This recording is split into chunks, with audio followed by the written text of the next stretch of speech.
In this basilica, the relics of Saint Father Augustine, the greatest father of the Church, have been preserved for 13 centuries.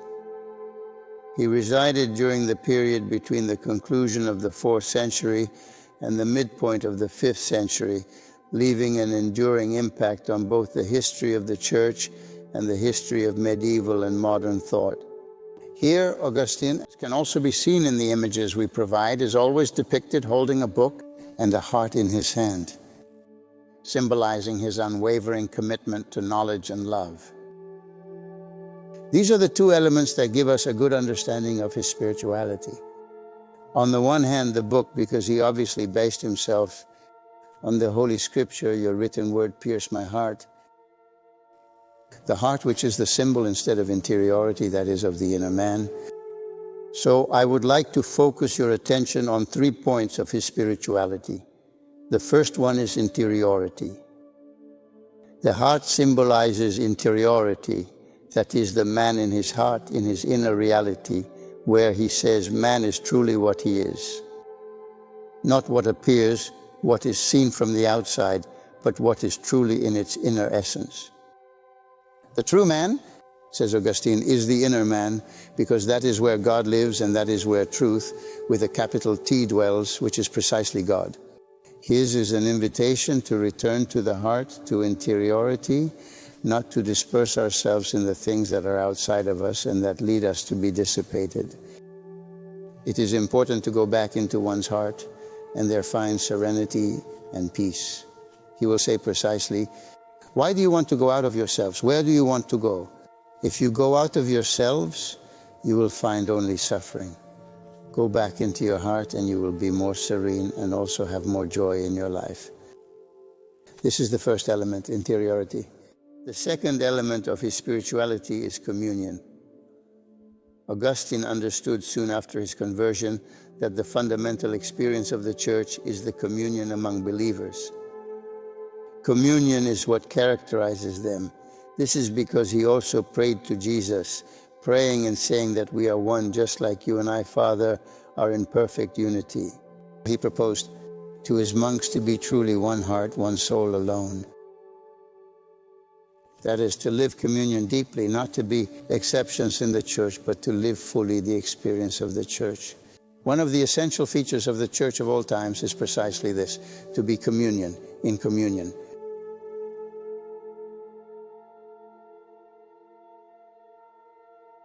The third aspect of his spirituality is humility. Augustine is a practitioner of humility.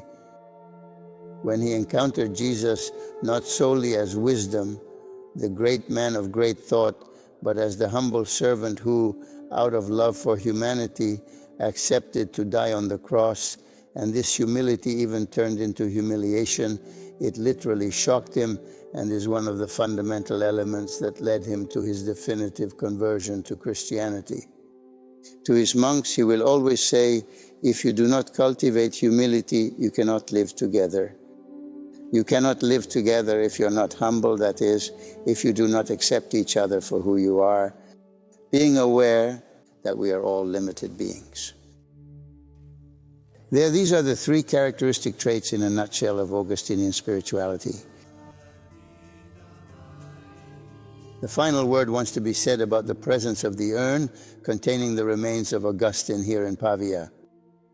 We are aware that the body of Augustine was brought to this location by King Liutprando. We are in the 723, precisely during the 8th century. Then its traces were lost in the sense that it was hidden, because during that time period, individuals attempted to remove the relics as they were truly valuable objects that were also being sold. Consequently, we are aware that Augustine's body was hidden and its whereabouts were lost until 1695. Therefore, so many centuries later, when doing some work in the crypt below us, the urn with the bones of St. Augustine was found. Better, a cassette was found containing the bones of St. Augustine, a cassette that, by the way, dates back to the 8th century, of Lombard manufacture. And then after several reconnaissances, Augustine's body was placed in a crystal urn placed inside this Lombard-era silver cassette. and then inserted into the body of the altar, where it is closed by a grate that can be opened only with 4 keys. The 4 keys are in the possession of the Bishop of Pavia, the Mayor of Pavia, the chapter of the Cathedral of Pavia, and also by the Augustinian community responsible for preserving the significant presence of Augustine in Pavia.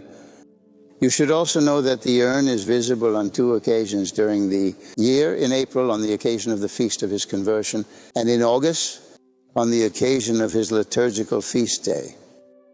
The relics are displayed for the veneration of the faithful so that they can see them up close, perhaps say a prayer, and ask Augustine to help us all move forward in our lives with serenity and peace. Thank you.